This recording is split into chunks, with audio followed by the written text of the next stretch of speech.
How to set up your shifts in Eat app. Start by clicking the availability option on the sidebar and click on shifts from the list. To create a new shift, click on the New Shift button. Give your shift a name.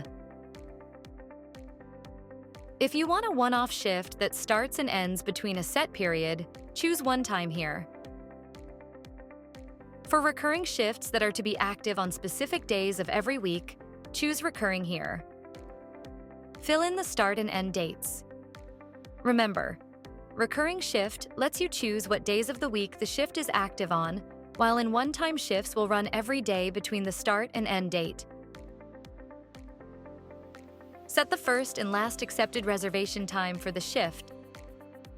There are two methods of controlling your restaurant's capacity with shifts. Select tables to take reservations based on the number of tables in your floor plan. This is the standard way most restaurants operate.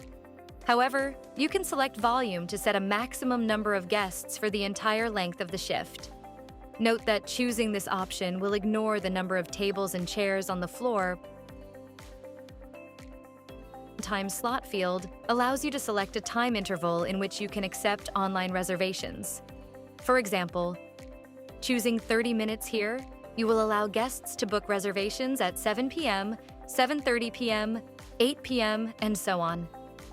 Notice period refers to the minimum time before a booking slot closes. For example, with a 30-minute notice period, a guest can't book a table for 8 p.m. if it's already 7:30 p.m. or later on the same day. You can also set the estimated duration of a reservation. Don't worry, the host can adjust it on a reservation if needed. By enabling the custom duration toggle, Eat app allows you to set different durations for reservations with different number of guests. Use pacing to spread out guest arrivals throughout the shift, ensuring a balanced flow during any time interval.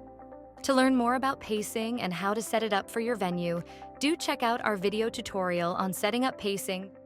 You can also attach payments to the shift if you wish to collect deposits or upfront payments for your reservations. Prepayments allow you to pre-sell tables in advance or take a deposit to make a reservation, decreasing the chances of no-shows and cancellations.